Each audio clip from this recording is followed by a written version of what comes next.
Sa video natin ngayon ay i-review natin ang pinakamurang Xiaomi phone, yung walang sale discount ito na available sa Pilipinas. At ito, ang Redmi A2 Plus.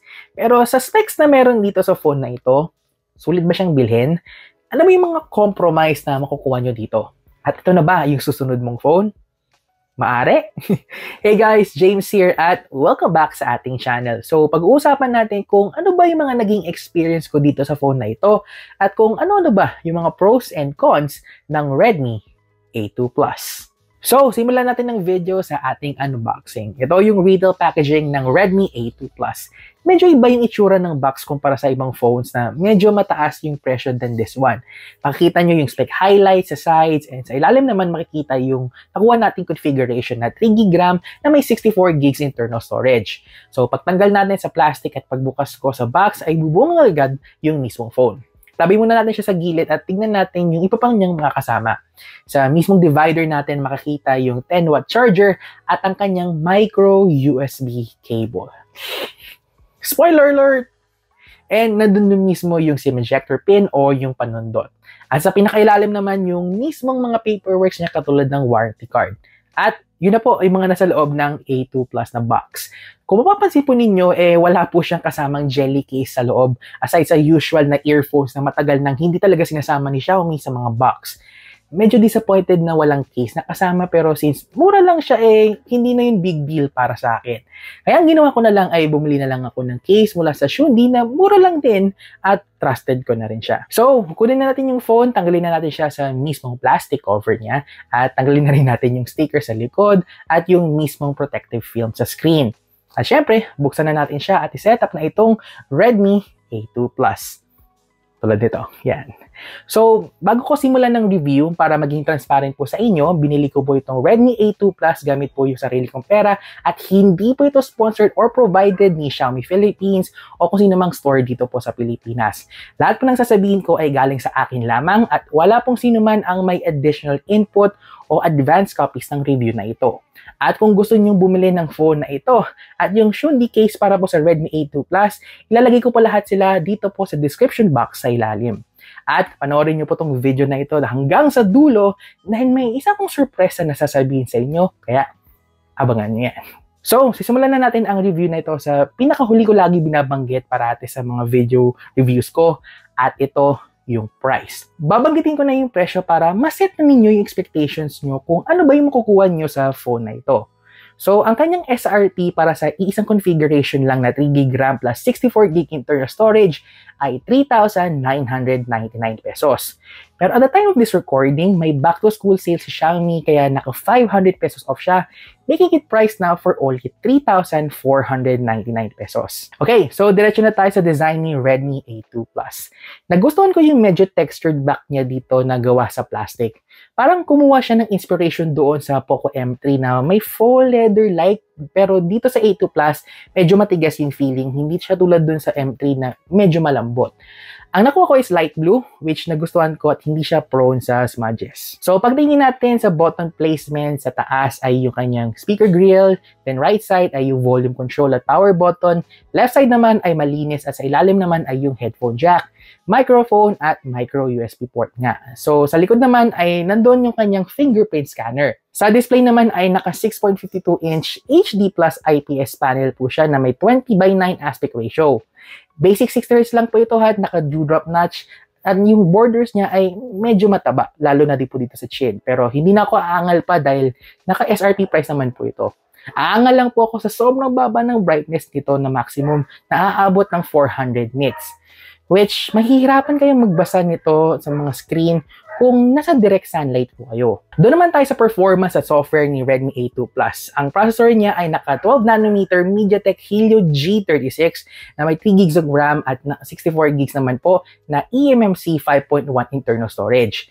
Ang kanyang software ay naka Android 13 Go Edition na rin ang aking unit. So, pag sinabi natin Go Edition ng phone, ibig sabihin po nito ay toned down version siya na Android para sa mga processors na nasa budget category tulad ng G36 katulad nito at gumagamit lang naman to ng konting resources. Pero ang nakapagtataka lang ay yung naka-install dito sa phone na katulad sa apps ng Maps ay hindi po Go Edition, kundi yung standard version. Maliban na lang dun sa Google na Go Edition talaga. Pero ang kinalungkot ko lang po dito ay ang dami niyang bloatware na nandito sa loob ng phone na kumakain ng storage at halos 18 gigs na po ang na-consume nito. At sa 19 na bloatware apps, 10 ang pwedeng uninstall at 6 naman po ang pwedeng i-disable. Kaya kung kulang sa inyo yung storage, meron naman dedicated microSD card sa kanyang SIM tray kasama ang kanyang 2 SIM cards. In terms of performance naman, sobrang gaan lang ng user interface na ito dahil hindi po siya heavily skinned na MIUI mula doon sa Xiaomi, kundi mukha itong stock Android na kitang-kita nyo palang tulad dito sa drop-down menu. Kaya yung scrolling niya napaka-smooth naman po.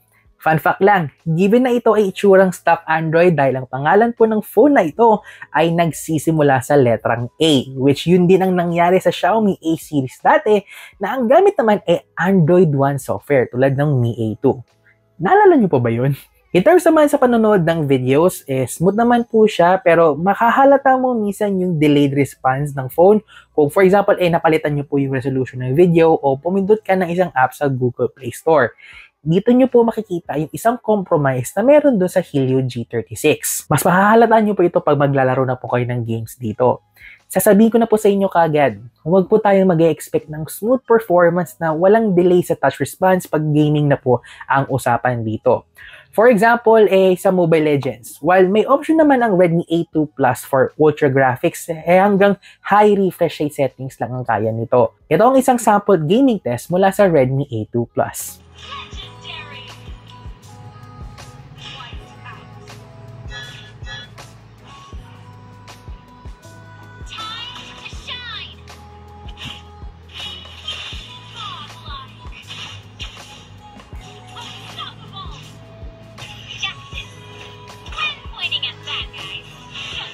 Okay, so pag-usapan naman natin yung kanyang camera. Yes, tama ang narinig ninyo. Camera lang ang sinabi ko na walang S dahil yung 8 megapixel lang naman po ang magagamit nyo dito at yung isa ay depth sensor lang. Habang yung selfie camera naman po ay 5 megapixels. Well, hindi ko na masyadong hihimayin pa ang quality nito, but ang masasabi ko lang po okay siya sa kanyang price range. May inconsistencies lang sa ibang shots, but you get what you paid for, ika nga.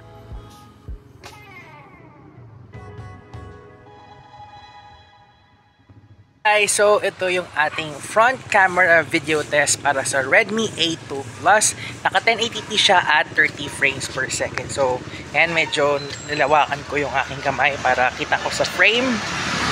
Then, ito rin yung audio test para sa kanya. So, what are your thoughts about sa video na ito? Comment nyo lang yan sa comment section. So, bago ko pag-usapan yung battery life, paspasan muna natin yung ibang aspects ng phone na ito. Yung fingerprint scanner naman mabilis. Basahin yung daliri ko dito. Yung audio jack ay okay naman. At yung speaker ay okay lang din. Medyo mahina pero again, mura lang siya. Understandable naman ito. Okay, so pag-usapan natin yung battery life at charging ng Redmi A2 Plus. Meron siyang 5,000 mAh battery capacity at ang max charging speed lang niya ay hanggang 10 watts. Maintindihan ko sana yung 10 watts na charging since typical naman po ito na phone sa ganitong price range. Pero katulad sa Narzo 50i Prime na na-review ko, nakakadismaya lang na micro USB pa rin ang port niya. Sana kahit Type-C man siya pero 10 watts, hindi na ako aangal doon. Pero nandyan wala naman ako ibang magagawa. In terms of battery life, umaabot ako ng at least 2 days pag casual usage o katumbas ng at least 8 to 10 hours ng screen on time pag straight usage naman. Typical ito sa mga budget phones. Yun nga lang, nakakaumay lang ang mabagal na pag-charge nitong A2 Plus. Aabutin ka ng halos 3 hours to full charge. So ngayon nabigay ko na yung mga experience ko sa phone na ito. Mare-recommend ko ba sa inyo yung Redmi A2 Plus? Well, in my honest opinion, maganda naman po itong phone na ito sa mga casual users na mga mag-call, text, or surf lang. Pwede rin itong maging emergency phones para sa mga bata o doon sa mga elder, mga magulang ninyo na pantawag po sa inyo. Pwede rin po itong secondary phones kung may business kayo at dito nyo ipapasok yung mga business inquiries wala po doon sa mga customers po ninyo. Well, yes, pwede siyang mag-games pero hindi siya pwede sa medyo sensitive or picky sa kanilang gameplay. Hindi ko rin po ito ma-advise sa mga manonood ng movies or videos sa Netflix since Widevine L3 lang ang meron po dito. So, All in all, itong Redmi 8 II Plus ay isang essential/casual phone na hindi naman kailangan ng sobrang lakas na performance at mas prefer nila yung mga magamit lang yung phone for basic task lang na kayang tumagal ng ilang araw. At sa presyo niyang less than 4,000 pesos, hindi ka nalugi dito. Kung naabot mo na ang dulo ng video, well, ito na ang sorpresa na binabanggit ko kanina sa inyo. Na pwede kayong manalo ng isang Redmi 8 II Plus at itong Shundi case at iba pang mga prizes tulad ng gaming true wireless earbuds, Wi-Fi extenders, power banks at iba pa. Bilang pasasalamat ko sa inyo sa walang sawang suporta ninyo sa Tech Kulit at sa aking Tech MNO channel. So, simple lang ang inyong gagawin. Una, mag-subscribe kayo sa aking channel na ito at sa aking main channel na Tech MNO. Then, may Google Form link ako na ilalagay dito sa itaas o sa video description sa ibaba para sa iba pang mga instructions.